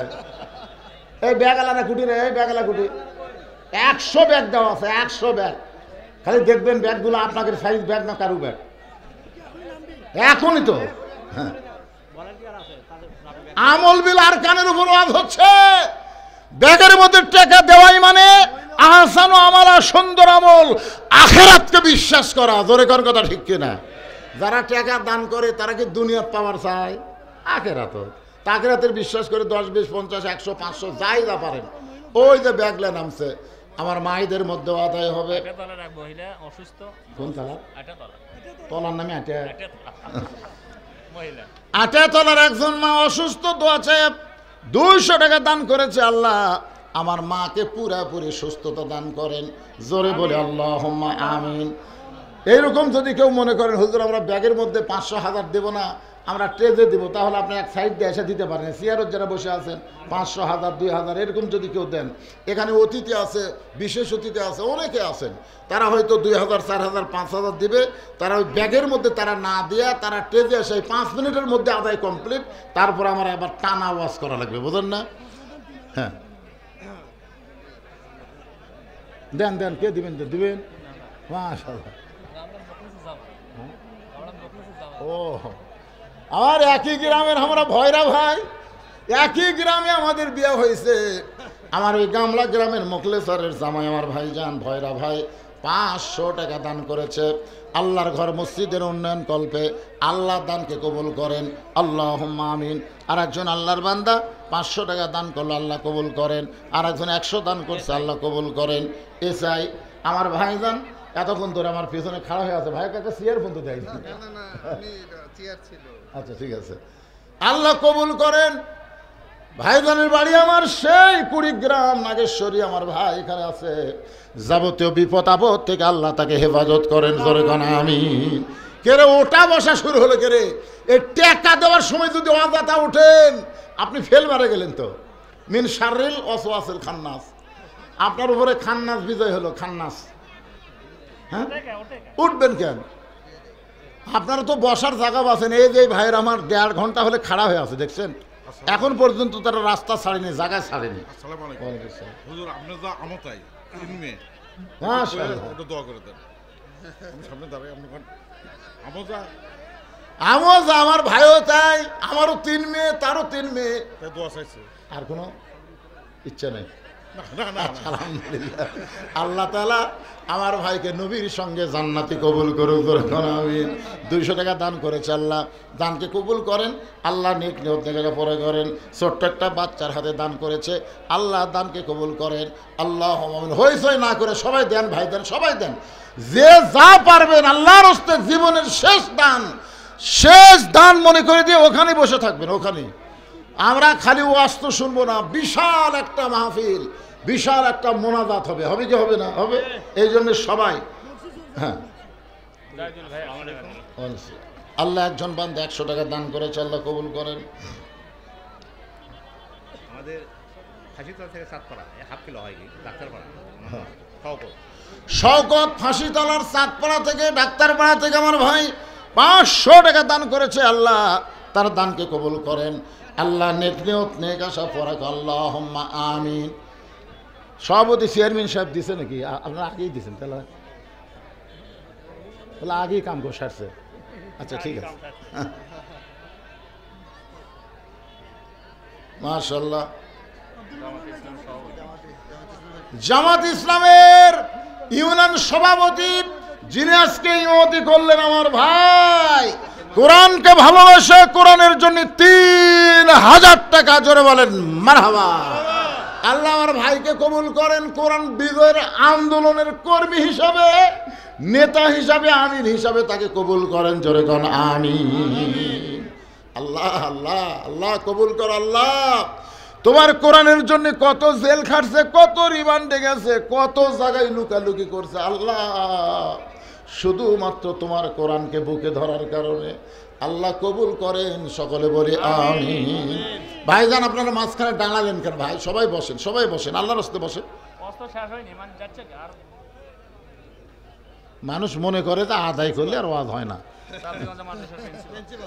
চাপড়িগঞ্জ মাদ্রাসার প্রিন্সিপাল ভাই আমার 1000 টাকা দান করেছে, আল্লাহ আমার ভাইয়ের দানকে কবুল করেন, আল্লাহ নেক নিয়ত নেক আশা পরাক, আল্লাহুম্মা আমিন। আপনারা হয়তো অনেকে মনে করতেছেন হুজুর আপনি হেলিকপ্টারে আসলেন, আমার গাড়ি কিন্তু হেলিকপ্টার আগে আইছে। আমি আমার জীবনে এই মশান আমি করবার চাই না। আমি ওনাদেরকে বারবার বলেছি আমি হেলিকপ্টার উঠবো না, বা আমার ওয়াজ আছে দিনাজপুর যাওয়ার সময় ফাঁসি মারে দিয়ে চলে যাবো, কেন হুজুর আমাকে বড় 7, ওরা 7 করে আমাকে লিয়াচ্ছে ভাই। আপনারা যখন মনে করেন না যে হেলিকপ্টারের বক্তা, এই বক্তা তো পাওয়া খুব কঠিন, না না, আমি আপনাকে সাংগঠনিক ভাই, আমাকে আনতে কোনো টেনশন নাই। সুবহানাল্লাহ বলেন। হ্যাঁ, বর্তমান চেয়ারম্যান সাহেব আছে না গেছে? উনি নাই। চেয়ারম্যান সাহেব 3000, সব জায়গার চেয়ারম্যান পল আছে, এটা পলাইনি।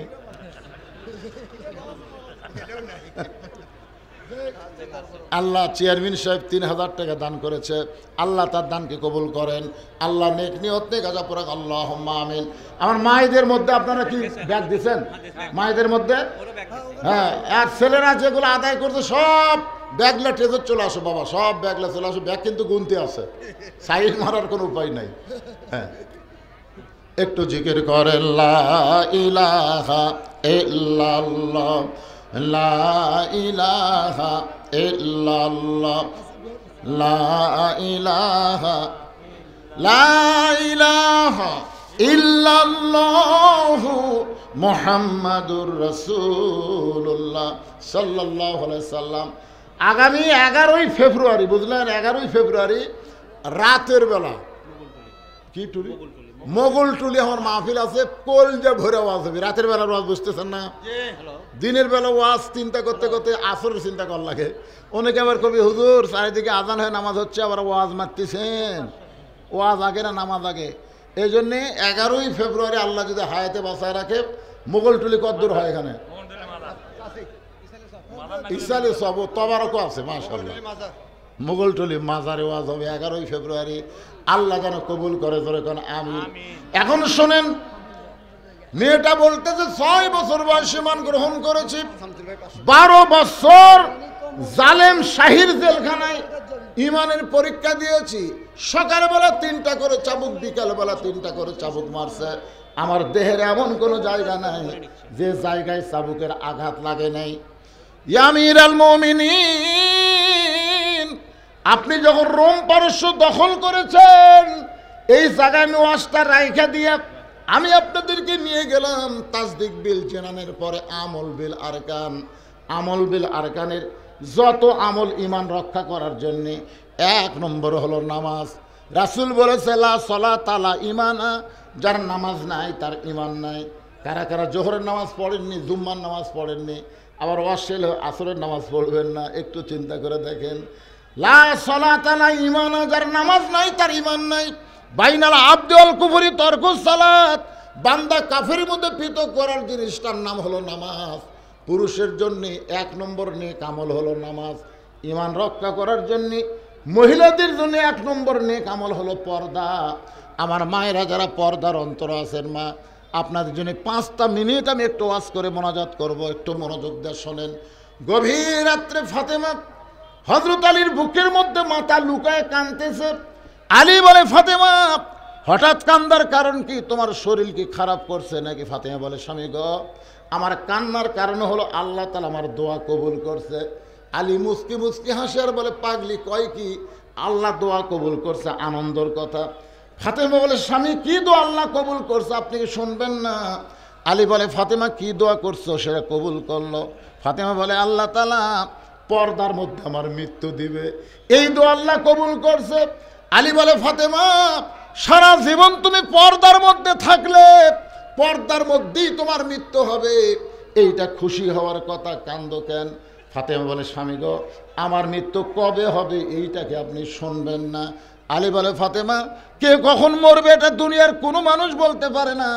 ফাতেমা বলতেছে, আল্লাহ পাক আমাকে জানাইছে আজকে গভীর রাত্রে ফাতেমার মৃত্যু হবে। যেই মাত্র কইছে গভীর রাত্রে ফাতেমার মৃত্যু হবে, গাছের গোড়া কাটলে গাছটা যেমন পড়ে যায়, হযরত আলী তেমনি পড়ে গেলেন ঘরের মাঝায়। মা ফাতেমা মুস্কি মুস্কি হেসে স্বামীর মাথাটা উড়াতে নিয়ে কপালে একটা চুমা দিয়ে বললেন, স্বামী গো, এমন করে আপনি কাঁদবেন না, কারণ আসলে যাইতে হবে। সবচাইতে সুন্দর আমল হলো লা তামুতুন্না ইল্লা ওয়া আনতুম মুসলিমুন। তোমরা মুসলমান না হয়ে মরিও না। মুসলমান হয়ে যদি আমরা মরতে চাই তাহলে মানুষের আইনের উপরে মরলে হবে না, মানুষের সংবিধানের উপরে মরলে হবে না, আমার আল্লাহর কোরআনের আইনের উপরে মৃত্যুবরণ করা লাগবে। ধরে কোন ঠিক কি না? 1 নম্বর আইন হলো মেয়েদের জন্য করোনা ফি বুয়ুতিকুন্না ওয়ালা তাবাররুজনা তাবাররুজাল জাহিলিয়াতিল উলা। আজকে আমি বহু মেয়েকে দেখলাম আপনাদের এলাকায় এসে, পুরুষের মধ্য দিয়ে তারা হেঁটে যাচ্ছে, পুরুষ আসতেছে মেয়েরা যাচ্ছে। এটা কিন্তু পর্দা না, এটার নাম কিন্তু পর্দা না। পর্দাটা কেমন একটু খেয়াল করলে, একটা মহিলা মারা গেলে তাকে 5টা কাপড় দেওয়া লাগে। শুধু 5টা কাপড় দেওয়া লাগে না, যে খাটনিতে মহিলার লাশ থাকে ওই খাটনিটাও কিন্তু চাদর দিয়ে ঢাকা লাগে। ধরে কোন কথা ঠিক কিনা? তাহলে মরার পরে যদি 5টা কাপড় দিয়ে খাটনি পর্যন্ত চাদর দিয়ে ঢাকতে হয়, তাহলে জীবিত অবস্থায় মেয়েদেরকে কেমনভাবে চলা লাগবে, এরই নাম পর্দা কয়। আর এই পর্দা ওয়াজ দেওয়া হবে না, এই পর্দা হবে আল্লাহর কোরআনের আইন দিয়া। ধরে বলেন ঠিক কি না? ফাতেমা বলে, স্বামী গো, আমি মরে যাওয়ার পর আমার 3টা চাওয়া আপনাকে পুরা করা লাগবে। আলী কান্দের বলে, ফাতেমা দুনিয়াতে গরিব ছিলাম বলে তুমি কোনোদিন কিছুই আমার কাছে চাইলা না। একদিন নবী ফাতেমার ঘরের মধ্যে গিয়ে দেখে ফাতেমা খুব আস্তে আস্তে গোপনে গোপনে কাঁদতেছে। রাসূল যেই মাত্র মনে হয় তুই কাঁদতেছিস, ফাতেমা মুচকে হাসিতে বাবার দিকে তাকায়। নবী তাকায় দেখে ফাতেমার চোখের তলে কালিমার দাগ পড়ে গেছে। রাসূল বলে, ফাতেমা তুই কি চোখের নিচে সুরমা দিয়েছিস? মা তোরে খুব ভালো লাগতেছে। ফাতেমা কান্দের বলে, বাবা এমন একটা গরিবের সঙ্গে আমারে বিয়ে দিছে, আমার ঘরে আজকে 3 দিন হলে খাবার নাই, না খাই আমার চোখের তলে কালিমা দাগ পড়ে গেছে। সঙ্গে সঙ্গে রাসূল বলে, ফাতেমা দুনিয়ার বহু ধনী ধনী যুবক তোকে বিয়ে করবার চাইছিল মা, আমি একটা ধনীর সঙ্গেই তোর বিয়ে দিবার চাইছিলাম, কিন্তু আল্লাহ ঘটকালি করে এই গরিব বাড়ির সঙ্গে তোর বিয়ে হলো, আমার করার কিছুই নাই। সঙ্গে সঙ্গে ফাতেমা মুচকি হাসি দেওয়া বলে, বাবা এই কথা আপনি কেন গোপন করেছেন? আল্লাহ ঘটকালি করে যদি আলীর সঙ্গে আমার বিয়ে হয়, দরকার হলে না খাইয়া মরে যাব, তারপরে স্বামীর নামে আমার কোনো কমপ্লেন নয়। জোরে খান সুবহানাল্লাহ। আলী বলতেছে, ফাতেমা গরিব ছিলাম বলে কিছুই চাইলা না, আজকে রাত্রে মৃত্যুবরণ করবা, তুমি কি চাইবা ফাতেমা? বলে 1 নম্বর চাওয়া হলো রাতের অন্ধকারেই আমাকে দাফন করা লাগবে, দিনের বেলা কবর দিলে আমার পর্দার খেলাফ হবে। আমার 2 নম্বর চাওয়া হলো আমার কোনো জানাজার ব্যবস্থা করবেন না। আমার 3 নম্বর চাওয়া হলো আমার লাশটা কিন্তু খাটনিতে তুলবেন না। আমার জানাজা করলে কি হবে, লক্ষ লক্ষ মানুষ যদি বলে ফাতেমা ভালো, আর আপনি যদি বলেন ভালো না, ফাতেমার 1 তিল পরিমাণ লাভ হবে না। দুনিয়ার সমস্ত মানুষ যদি বলে ফাতেমা খারাপ, আর আপনি যদি বলেন আমার ফাতেমা ভালো, স্বামীর মুখের সার্টিফিকেটে আল্লাহ ফাতেমার জন্য 8টা জান্নাতের দরজা খুলে দিল। আমার লাশটা কান্দে নিবে 4 জন। আমি হিসাব করে দেখলাম, আমার বাবা যদি দুনিয়াতে থাকতো, মরা মেয়ের লাশের খাটনি বাবা কান্দে নিবার পারতো। আমার হাসান হোসেন যদি বড় হইতো, মায়ের লাশের খাটনি কান্দে নিবার পারতো। কিন্তু 6 মাস আগে আমার বাবা দুনিয়া থেকে বিদায় নিয়েছে। আমার হাসান হোসেন এত ছোট, এরা তো খাটনি কান্দে নিবার পারবে না। আপনি শুধু আমার লাশটা কান্দে করে নিয়ে ওই জান্নাতুল বাকির পূর্ব কোনায় সবুজ রঙের একটা বাতি জ্বলতেছে, ওই বাতি বরাবর আমাকে একটু দাফন করে দিবেন। যদি আমার কবর খুঁড়তে হয়, কষ্ট হয়, আপনার কেউ বন্ধু থাকলে তার একটু বলবেন কবর যেন খনন করে দেয়। হযরত আবু যার গিফারি কবর খনন করে দিছে। হযরত আলী গভীর রাত্রে ফাতেমাকে কান্দে করে জান্নাতুল বাকির পূর্ব কোনায় সবুজ রঙের বাতি বরাবর কবরে দাফন করে আল্লাহর কাছে বলতেছে, আল্লাহ ফাতেমাকে জীবনে আমি কোনো শান্তি দিবার পারি নাই, বেশিরভাগ সময় না খায়া থাকছে, ভালো কোনো কাপড় দিবার পারি নাই, এরপরেও ফাতেমা আমাকে কষ্ট দেয়নি কোনো কথার দ্বারা, কোনো ব্যবহারের দ্বারা। আমি দেখেছি আল্লাহ আমার ফাতেমা পর্দার মধ্যে থেকেছে, আমার ফাতেমাকে আল্লাহ তুমি কবুল করে নাও। এই দোয়া করে তাকায় দেখে সামনে কয়েকটা পুরাতন কবর দেখা যায়। এইমাত্র ফাতেমার কবর দিছে, সেই নতুন কবর আর জান্নাতুল বাকির মধ্যে নাই। আলী কান্দের বলে, এখনই কবর দিলাম, এখনই কবর দিলাম, সেই কবর কোন জায়গায় গেল? গোটা জান্নাতুল বাকি দৌড়ায় আর বলে, ফাতেমার কবর, আমার ফাতেমার কবর কোথায় রে, কোথায় ফাতেমার কবর? কে যেন গায়েব থেকে ডাকতে বলে, আলী তোমার ফাতেমা পর্দানিশি। আমি আল্লাহ জহুরা ডিগ্রি দিয়া ফাতেমার কবরটাকে কিয়ামত পর্যন্ত পর্দা করে দিয়েছি। আমার মায়েরা যারা পর্দার অঞ্চলে শুনতেছেন, মা সবসময় পর্দার গুরুত্ব দিবেন। পর্দা যদি না থাকে আপনাদের একটা আমল আল্লাহ কবুল করবে না। আর বেপর্দা নারীর পেট থেকে যে সন্তান আসবে, এই সন্তান ইসলামী আন্দোলনের কর্মী কোনোদিনও হবে না। ধরে কোন কথা ঠিক কিনা? বেপর্দা নারীর পেটের সন্তান কোরআনের সৈনিক হবে না। আমরা আগামীতে আমাদের সন্তানগুলো যদি আল্লাহর কোরআন বিজয়ের সৈনিক হতে করতে চাই, তাহলে আমরা একটা ভালো মায়ের দরকার। জোরে কোন ঠিক কিনা ভাই? একটা নেপোলিয়ান বলেছে, ভালো একটা সন্তান যদি চাও, ভালো একটা মায়ের দরকার। আর মুসলমানের ভালো মা হচ্ছে পর্দা নিশি। জোরে বলেন কি নিশি? পর্দা নিশি। অনেক আগে আজান হয়েছে, আজানের পরে ওয়াজ করা ঠিক না। তারপর আমি কিছু সময় আপনাদের কথাবার্তা বললাম। আল্লাহ যদি চায় আগামীতে রাতে এসে আপনাদের পাশের মাহফিলে প্রাণ ভরে ওয়াজ করবো ইনশাআল্লাহ। আল্লাহ আজকের মাহফিলকে কবুল করুক। এই টাকাগুলো দিয়েছে, অনেক টাকা। হ্যাঁ, এনারা দোয়া চাইছেন, ঠিক আছে। আসাদুল ইনশাল্লাহ 30 ব্যাগ সিমেন্ট দিবে। আব্দুল আজিজ বাবু 20 ব্যাগ সিমেন্ট। মোসাম্মদ শিল্পী বেগম 1000 টাকা। আলহাজ জাহিদুল ইসলাম, এটা কত দিছে? শূন্য একটা বেশি পড়ছে রে। 10,000 টাকা। ফারুক প্রধান অতিথি 10,000 টাকা। অধ্যাপক আমিনুল ইসলাম 5,000 টাকা। এটা কি সব নগদ না বাকি? এটা নগদ। এটা সব নগদ। মাশাআল্লাহ।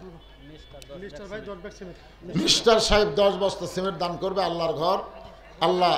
আর আপনারা সবাই মনে রাখবেন যে হেলিকপ্টার কিন্তু মসজিদের টাকা দিয়ে না। আবার কোন হেলিকপ্টার লিয়াচ্ছে মসজিদ টাকা দিলে ব্যাগের আছে কি হবে? এটা আসলে আল্লাহর এক বান্দা নিয়ত করছিল, তার ব্যক্তিগত টাকা দিয়ে তিনি নিয়েছেন। কথাটা বুঝলেন?